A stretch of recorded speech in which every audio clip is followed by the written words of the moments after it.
The Hedgeless Swordsman here. It's September 20th, 2022. In this video I'll talk a bit about investor psychology, as well as look at some stocks that are completely beaten down, advanced explorers or developers, basically value plays where you're buying success, banked success on the cheap, and also discuss some exploration stories that I think might be too good to sell, if you know what I mean. First off, okay, how's the market acting today? Again, this is just noise, but it's just interesting still to look at how different assets are responding to one another, or what the correlations are. I mean, if you just looked at broader stock markets, which are selling down quite hard, and recently the dollar was up 0.49%, you would assume that with a tanking market and ripping dollar, gold would be in the toilet, down some 1-2% or something, as well as even worse for silver. Interestingly, that does not appear to be the case. And yields up, stocks down, dollar up, and still gold is only down 0.31%. In my last video I aired my thoughts about the calls for $1,400 gold, that I wasn't sure where we would get the fuel for $1,400 gold. I mean, today, for example, I mean, if this is not enough to have gold down more than $5, I mean, multiply that by a lot to reach 1,400. So it's like I have no idea how bad the markets would need to get, if you're just looking at what's happening today, for gold to retrace what is it, $270. Yeah, I just don't really see it. Obviously today it again put some, add some fuel to the fire, or rather strengthening the idea that the sentiment might already be washed out, kinda. And on that note, interesting tweet here from Otavio Costa of Crescat Capital. Extreme bearish sentiment alert. Gold loses status safe as haven. Front page of the Wall Street Journal business section. Big reader and others are fearful. Obviously, very provocative thing. Gold loses status as haven. I mean, what kind of emotion is that gonna, bring out of people? Obviously negative. And this is also one of those things, like, gold has topped, or gold topped, what was that, 2000, well, okay, we actually had a, let's say, a similar top as recently as March of this year. But let's say we haven't made higher highs, and the sentiment overall, I would think, has been quite bearish since 2020, so around 2 years. And like what is typical, you get these negative headlines, after, let's say, a long downtrend, or at least poor action, or a long time of negative sentiment. So I mean, this is obviously, or this is a place where you would want to get a negative reason to sell, or get negative emotions, so you do actually sell. But typically that is not how the markets work, or how people work. Obviously, it's after the big action has taken place that you seem to get more feedback why you should buy or sell, why the trend should continue forever and ever, etc. I mean, you weren't reading much bearish headlines for gold up here. You're not reading too many bullish headlines for gold here. And it's like, make no mistake about it, we buy and sell mostly based on our emotions. If we didn't do that, a lot of people would be beating the market, because the market is not that hard to beat. It just requires a lot of patience and common sense. I mean, that's really it, I think. Common sense and patience, and you'll do marvels in this market, especially in a volatile sector like we are in. But that is extremely hard, because a volatile market plays with our emotions more than a very calm market. So when you see, for example, I mean, as a value investor, when you see a headline like this, what emotion will that bring out of people? Negative. So regardless of what the actual fundamentals are, etc. I mean, just the fact that gold is cheaper now than it was 6 months ago, that doesn't matter. You will get a negative reaction, and people will tend to sell with less and less reason from a fundamental perspective, because gold is actually cheaper now than here. So it's by definition, one could say, a better buy here than here. But there will be more negative emotions. So, and when the trend is already down, you already have a bias towards negativity, because you feel worse overall about gold here than you did here, for example, because this is a longer trend line. So people have an easier time finding reasons to sell, and those are emotional reasons. But the good thing about that, obviously, is like when you see people come out with headlines like this or whatever, as long as something happens that gets people negative, they will sell for no other reason than they feel they have negative emotions. And the same thing happens to the upside. People don't buy because the case is a lot better after a stock is up 100-200%. No, it's because they feel better about buying. Most of the time, the pricing in this volatile market has nothing to do with fundamentals at all. So basically, any time you see someone sell based on obvious emotions, that means that something just got cheaper, typically. So if there's any reason you would want to see if a stock falls on very poor news, that is bad, because value is going down, and might actually be going down more than the stock is going down. But when you see people sell, which is like 98% of the time, because typically there's only a few news items out per month for a junior, for example. So like 98% of the time, people are buying and selling based on emotions. It has nothing to do really with the value. A stock is going up because somebody felt good enough to buy, not because value went up. So everything is like, smoke and mirrors, every daily action. That's the marginal investor who's voting with their emotions on a daily basis. So it's like you shouldn't look at any price action really as a signal for anything, unless there is news accompanied by it. Otherwise, it's just emotions. Today, people have a bias towards negativity, so they will probably sell. Nothing to do with value at all. Nothing happened to your company at all. If no news is out, nothing has changed fundamentally, really. So keep that in mind at all times. If a stock goes up, that just means that someone bought. It doesn't mean that the value of the company went up.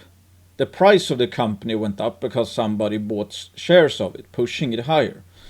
But in terms of value, on any given day, the swings have nothing to do with the actual value of anything.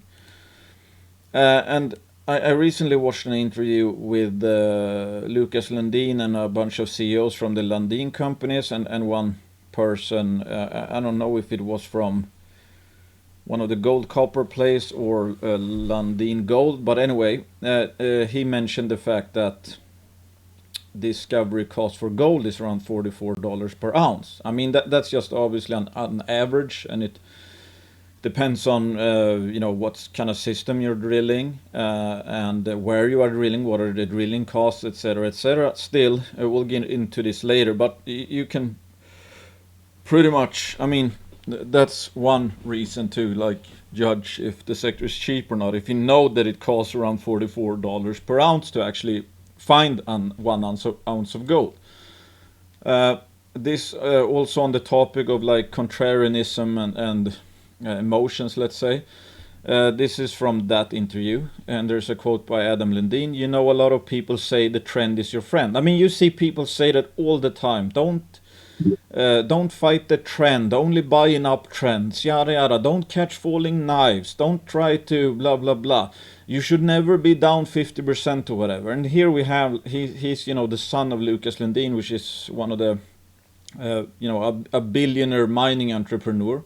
So he's I think him and his father know something about investing. And his quote again was, you know, a lot of people say the trend is your friend. But the trend means, you are too late. You got to be there early. Start early and definitely go against the grain. Meaning that if you're only buying into a rising trend when the trend is your friend, the biggest gains are already gone. The biggest gains are behind you, because it now all of a sudden you feel good to buy it, and you've seen a trend, which means that there were a lot of people that have already bought at lower levels before you. And on another point, it's like I talked about in the last video, I'm more inclined to go into beta right now, because again, I don't try to predict the market really. I try to predict sentiment changes. I try to predict opportunities. I try to predict if it's an alpha play, what they're gonna do in terms of value creation. But on the point of like beta, for example, I mean, if valuations weren't this low right now, I wouldn't really want to be in beta. But since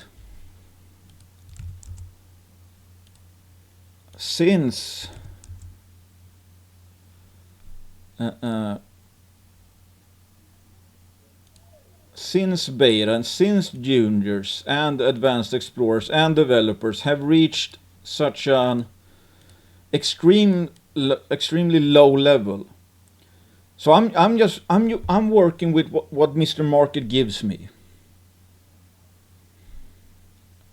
And the opportunity cost, like I discussed in the other video, is at all times in the present moment. So right now, beta is extremely cheap. If there was ever a time, I think, to get into advanced explorers, developers, producers, whatever, that would be around this time. It would not be around this time. But I didn't know that we were gonna go this low. But now that we are here, all the opportunities change on a daily basis all the way down here. And right now, all of a sudden, beta has increased in value with a lower overall sector sentiment. Up here, beta was at, probably not the place to be, because sentiment was hot and everything was typically overvalued.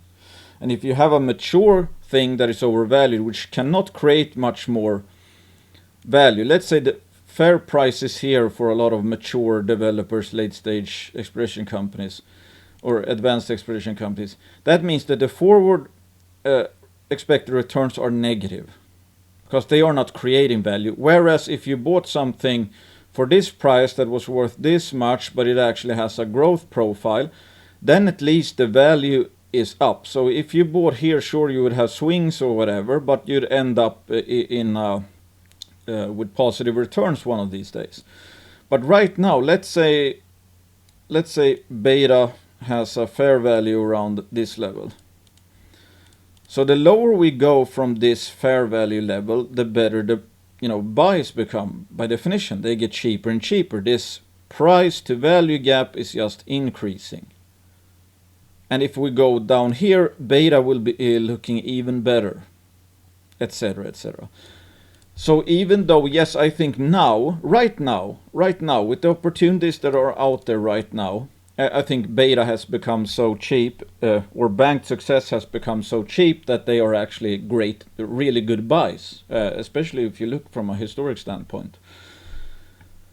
But with that said, I think that, gold is rare, silver is kind of rare, yada, yada, yada. What is extremely rare are tier 2 to tier 1 deposits. So there are some exploration stories that I think are, let's say, they never really become obvious sells because they are so unique. I mean, most stuff that I'm looking into buying in terms of beta and advanced explorers developers, they're not tier 1, they're not tier 2 typically, they're like tier 3 or lower. But tier 1 stuff or tier 2 stuff, they are in a different ball game. Those are so sought after that they typically don't become too cheap ever, I would say. No, there will always be, like, let's say, a market for it. So I'm just, this is just a draft of one of my articles. I'm, short article just working on. It's like Snowline Gold. They had news out today. It appears that, I mean, they have a hole that's, I think right now around 600 meters, and they're aiming for 800 meters. And so far there's good vein density throughout the whole hole, starting from surface. So that's like, I don't know, 600 meters of perhaps 1 to 2 grams per ton.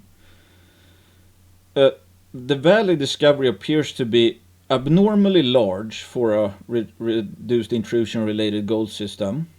It appears also to be abnormally high grade. That is a unique, those are unique selling points.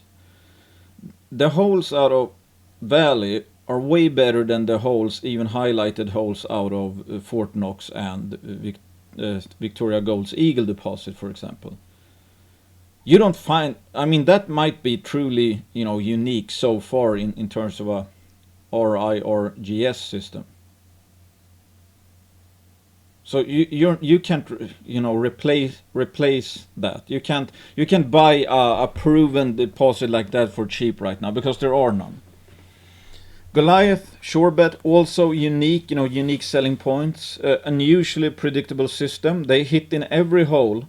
Looks to be a very large system. It's open in all directions. Preliminary testing shows great metallurgy, which is good in terms of potential margins, and thus the value per ounce. Because value of an ounce in the ground is only as valuable as the profit you're going to make recovering them. So the more ounces you have at a fatter margin, the more money you're going to make.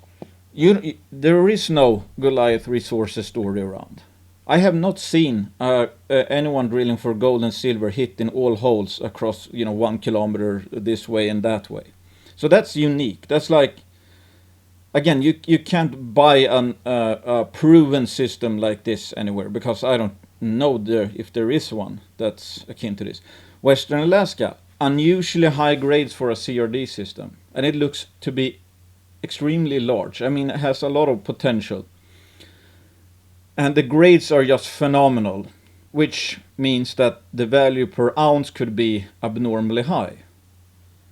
Their weighted mean grade so far is like 1,200 AG equivalent grams per ton. You don't see that. You don't really see that. I've seen some other CRD systems. They have like, I don't know, 400 to 600 grams per ton AG equivalent. This is around double that. So that might also be a unique one. It might just simply be a very high grade system and could be very large. There is no replacement for that. I don't know a single story like that around. And we know from, Silvercrest Metals, just how economically robust these, very high grade silver, polymetallic but mainly silver system could be. Even though there might, Silvercrest has like 3.4 million tons, I think, of reserves. I think they have a net present value of like over $1 billion. Very high IRR. The Silvercrest recently, within the last year at least, I think they hit a market cap of 2 billion. Much more advanced, obviously, but you get an idea. It's like, the Foster wheel of silver, kinda. And it appears that Western Alaska might have, as high or perhaps even a higher grade silver polymetallic system. Elora Resources, unusually large polymetallic system. It's in Bolivia and it's polymetallic. So a lot of people have trouble wrapping their head around it, and they do not have a resource out yet. I think that will be a major catalyst, because then they will have huge beta in black and white. Cabral Gold, maybe not unique selling point, but I included it anyway. It's located in Brazil, next to where one of Brazil's largest mines is being built, backed by the Lundins, that other company, G Mining Ventures. So Brazil appears to be a very mining-friendly country, and obviously Cabral has a huge land package, a lot of discoveries, and they are right next door to what's going to be the third largest gold mine in Brazil, and backed by the Lundins. So that's more of a, I don't know, situational selling point, I guess. But it appears that Brazil overall is very nice. I forgot one. Anyway, this is one of the portfolios I manage for a family member. It's a hodl portfolio, pretty much. That's minus 30% year to date.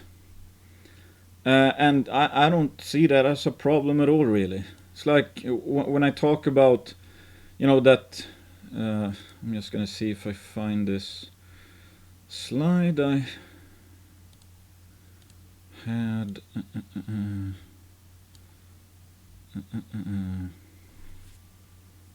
Up changes. Yeah, okay, this one here. So, like I talked about recently a few minutes ago, opportunities constantly change. Constantly. Every time somebody feels good about a stock, they buy. Any time somebody feels negative about a stock, emotions, they sell. So take this point in time. Let's say there were only, what is that, like 6 stocks that I could choose from. That's my opportunity set at all times. 6 different stocks. And let's say fair value is here. And since I'm always fully invested, I'm going to be deployed all the time. But let's say at this point in time, I think these 3 are the cheapest ones with highest future expected return. In this case, if they are all trading sardines, means that they have lowest expected loss, because these 3 are more overvalued. And then we fast forward in time, and we're at here now. And the price to value gaps have changed. So this one, which was the most overvalued, worst buy, has suddenly become the cheapest out of the bunch. But all stocks will be down from this point. But anyway, in that case, I would want to buy these 3. Let's say gray, blue, blue, and black. This was the worst buy. This was the third worst buy. And this was actually still the best buy. So in that case, I would sell the green and brown stock here, because they're not as undervalued as these ones. And I would boost my future expected return. So I lost typically on my 3 stocks less than one would do on these. But I could also buy the ones I didn't own, 2 of them at least, which would be even more undervalued than the ones I own. So let's say I have a paper loss of 30% in this stock, or 40%, whatever. But I buy something with an expected return of 200%.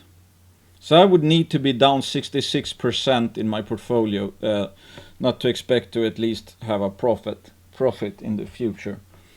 So that's what I mean about, like, the opportunities change on a daily basis, and the stock prices do not follow value. They follow the sentiment. They follow the emotions of people on a daily basis. And sometimes, like recently, I think, you know, there's some fund selling.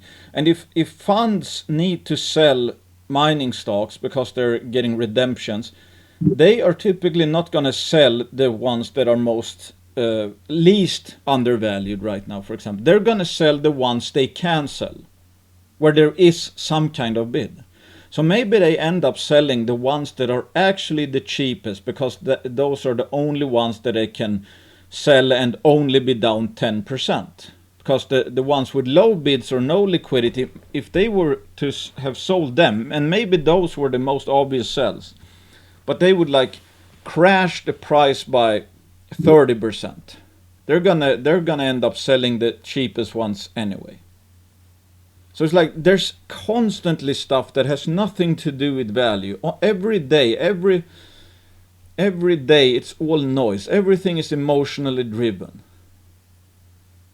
So with each passing day, the opportunities change all the time. Every time, if you had 6 stocks that were all the stocks you could invest in, and one changes price, then your opportunity set changes, because the stock that either goes up because someone felt good about buying, or down because someone felt negative and wanted to sell, the future expected returns change in that case. If this went higher, it would be an worse of a buy than all the others. But if this stock traded down here, whereas the other ones just stayed put, this would all of a sudden be a better buy than this, just from one day passing and somebody needing the money or felt negative. So I've been looking at a few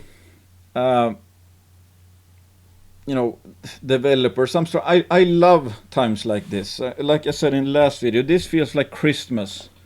It's like I've been watching the Beaver Creek presentations, and you see like, hey, we're trading at 20% of the net present value, etc. It's like a buffet out there. I mean, I looked through like 20 presentations from Beaver Creek so far. Like 10 of them or 12 appear to be like screaming buys,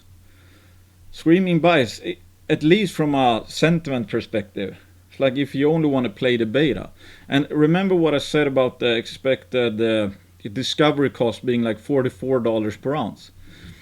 I think I have kind of the right enterprise values for a lot. I think Probe, Skeen, and Ascot, I haven't really filled in the right numbers, and not for, well, kind of for I-80, but it's a bit of a guess. But like the average is 50% discount to what it would probably cost to drill up the ounces these companies already have.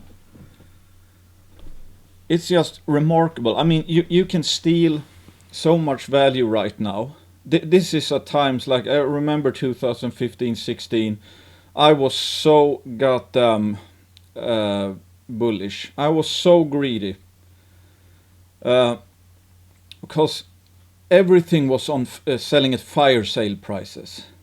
So I'm like, I can buy almost whatever company I want, and I'm expected to make a profit in the future. Because undervaluation today is just stored up returns in the future. The larger the price to value gap goes in the short term, the higher returns you will have someday. So it's like, just look at some. Okay, Bonterra, it's like 8 million cash, 66.5 million in enterprise value. They have a mill complex actually. They have like 3 deposits, yada yada yada. So it's like the sunk costs are way higher than the enterprise value. They're lower than it would cost to drill up the ounces, let alone have permits and a mill complex. It's just crazy. I mean, you can't redo what they have done for 66 million. No way.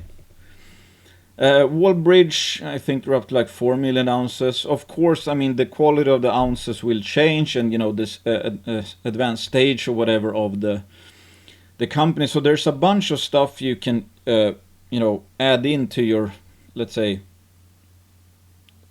stealing of value. Let's say a company has a resource but also has permits. Maybe those permits would take 4 years and $20 million to get.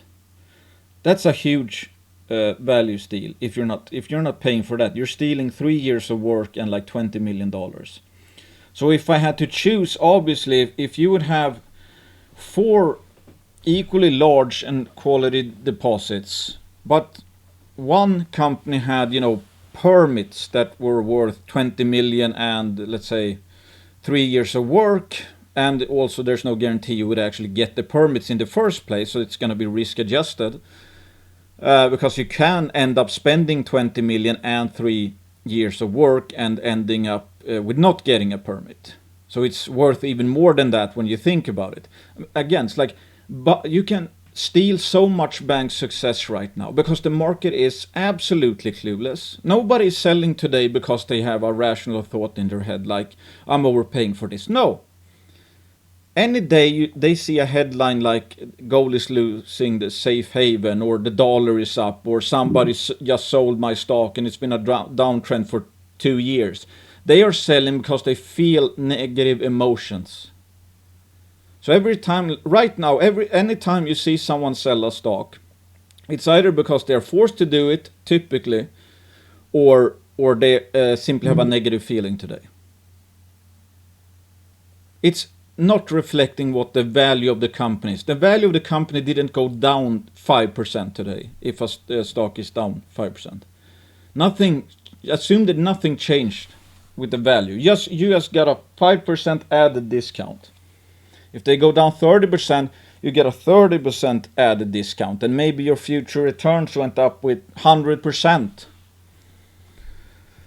So let's look at, again, I showed some short for some lithium, oil, and what was it? Phosphate? No. Potash, I think, juniors, which, many of them had been down 90 to 95% before going up 1,000 to like 22,000%. Let's look at Bonterra. Again, it's like 66.5 million ounces for 66.5 million for 3 million ounces, 3 deposits, some permits, and a small mill, built and permitted mill.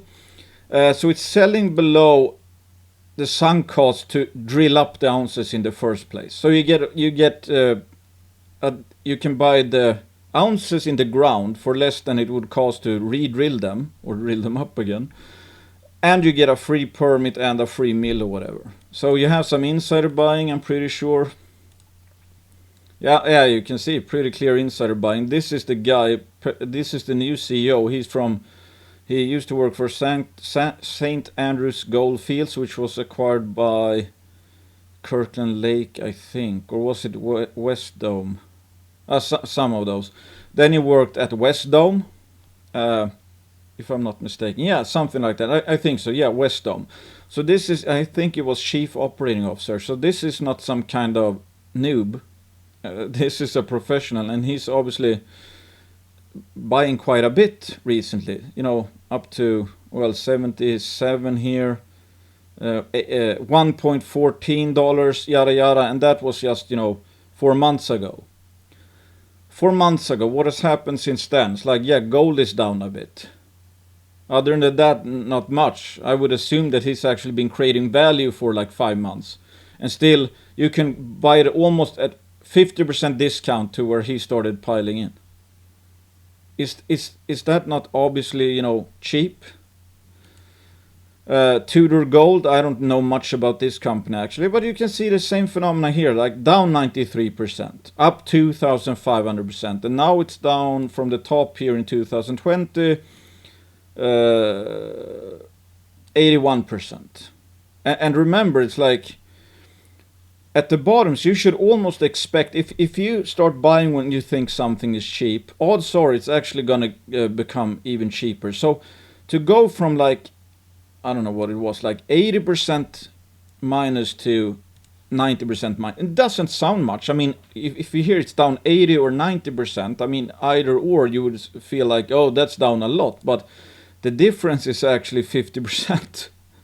50% more to go from minus 80 to 90. So, I mean, again, if you bought Tudor back here in the day 2018, if you bought it at minus 80%, that would look really cheap up here. So you would get an 800% return in like, I don't know, let's say you start buying here 2017, 3 years, 800% return. So you could, I mean, you would beat the market average market return by tens of times, if you know what I mean. But still, that went down 50% more before then going up like 2,300%. So obviously these were probably very cheap levels, and you made out like a bandit by getting 800%.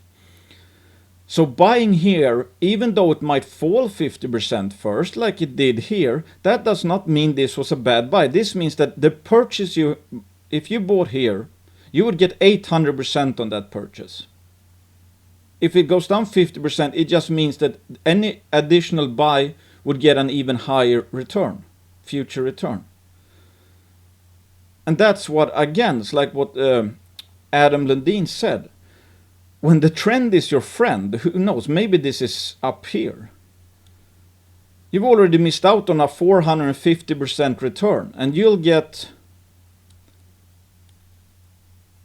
345%. That's not bad at all. That is extremely good if you bought when the trend was, quote, your friend. But when you did when the trend was absolutely not in your friend at all, actually had been going down against you almost for 3 years, you would have a 2,461 return if you bought when the trend was least your friend. So who cares if some of these juniors go down 50% more? It is not gonna it's not gonna matter in the end, because they would be so obnoxiously, ridiculously cheap that they're all gonna go up like 1,000, 2,000, 3,000% on average if it's an above quality junior. What people tend to do is, again, it's like they buy here and then they sell because it, quote, isn't working. Oh, because I get that thrown at me a lot of time, because I say I'm buying more the lower it goes, and they're like, yeah, well, it wasn't cheap because it's gone down more. Like assuming that the market is a rational pricing mechanism. So okay, it wasn't cheap here then. Okay, when was it cheap? When it goes up, it's less cheap. But is it cheap just because it went up? If the only times some people make it sound like the only time you buy something cheap is if you bottom ticket. If you bought the exact bottom, that means it was cheap. No, this was probably cheap way before it hit minus 92%. And the only thing you can do is that if you start buying something cheap and it becomes cheaper, the best thing you can obviously do is just buy. So when I see a headline like that saying that gold is losing its safe haven, I know that people are going to get an emotionally negative trigger and sell and push it down and make it even cheaper. Because they're not selling because the gold or the gold miners are overvalued. No, they're selling because they get negative emotions, which pushes it even more in the undervalued territory. Great place to be buying, great place. How many of these moves do you need to catch? One every, I don't know, decade? So like, who cares if this goes down 50% and it takes 3 years before it goes up here again? It's like, yeah, could you, if you bought here 422, if it goes down here, yeah, you'll make a 1,000% return in let's say 2 years. I mean, that's obnoxiously good returns. It's just the way there feels like, a lot of pain, I guess. But it's like the cheaper they go. I mean, your default mentality should be just buy. If this continues for 1 month, 6 months, 1 year, 2 years, buy. Because when it turns, it's going to be so worth it. It's going to be so such high future expected returns. It's just incredible. I mean, you could pretty much have 2016. Okay, 80%, maybe not. Okay, if you bought here, you get 135 return in, I don't know, 4 years. That would actually be pretty good returns if you bought here. Even though it doesn't look like it, and nobody on earth would be willing to see through this typically. But if you just bought all the way down, didn't care about what anyone said, and you were able to just lower your average all the way through, and let's say your average ended up here, 761% in 4 years in that case. Because like I said, previous video, the longer a correction takes, the closer we are to the next uptrend, the cheaper it gets, the higher the future return. So again, the opportunity here go exponential, not just from a future expected return perspective, but also from time to expected returns turning into Actual returns.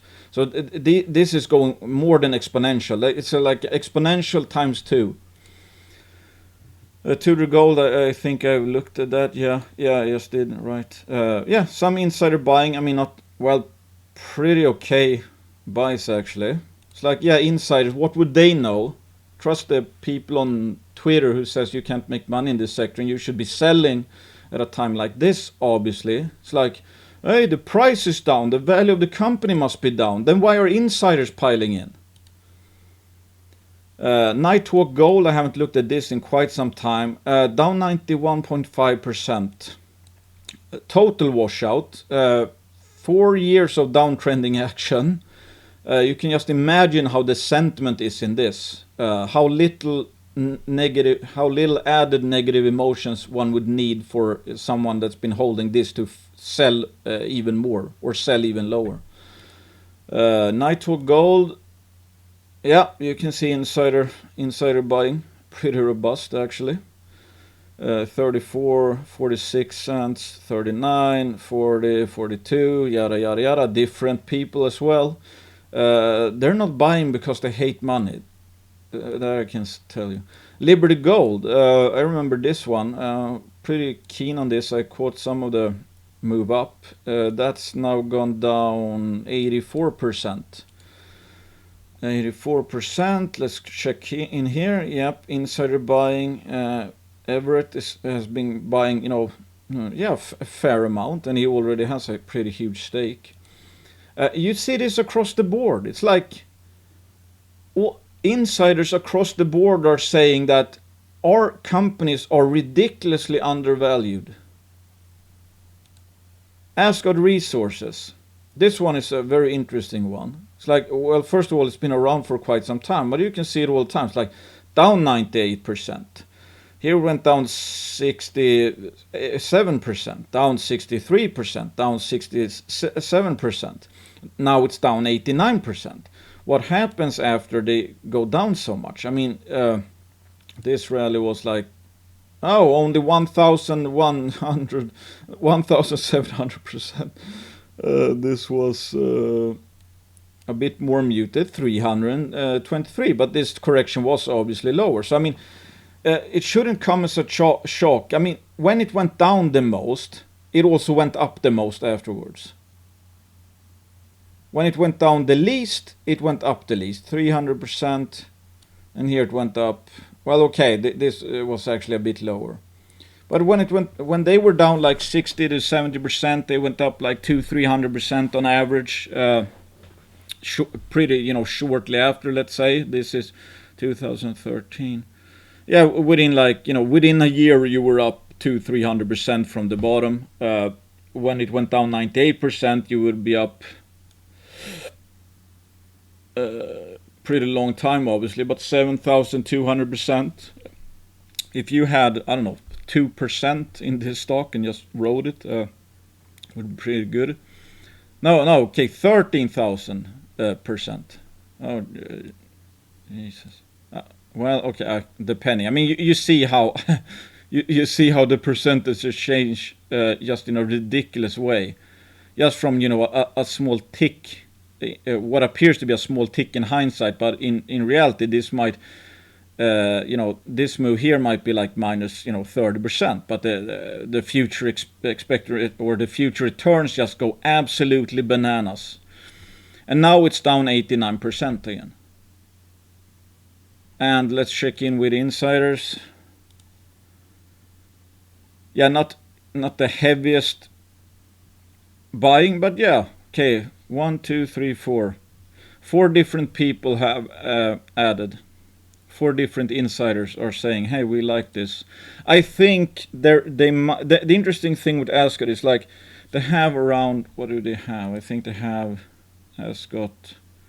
I think they have 3 million ounces. I don't remember how much cash they have, but they have like a halfway built mine already, and they are expected to have pretty low. Okay, I don't have that here, but I think their all-in sustaining costs are expected to be like 700 or something, which is really good actually. So let's say they have some more dilution, but I think they're expected to produce like 150,000 ounces within, let's say, start producing within a year. I mean, 150,000 ounces. Let's say they have high margins. You do your calculations yourselves, how much money they would made and how cheap that looks relative to this, etc. So it's like it's a buffet out there. It's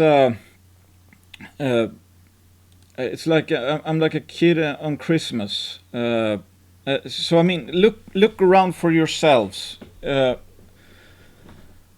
Again, it's like I don't think you should drop exploration companies totally, but you cannot ignore the fact that some of these advanced explorers are trading way lower than the sunk costs. Way lower. So you can actually buy, if you bought an early stage explorer, which has a shot at having a tier 3 deposit or lower, it's probably going to cost more in terms of money, and especially if you include dilution, than to just buy the success already. And my point also is that if these valuations were fair, nobody would be dumb enough to go out and look for gold. Because who in their right mind would go out and spend 5 years drilling and permitting whatever, a deposit that at the end of the day was worth less than what you put into the project to reach that stage?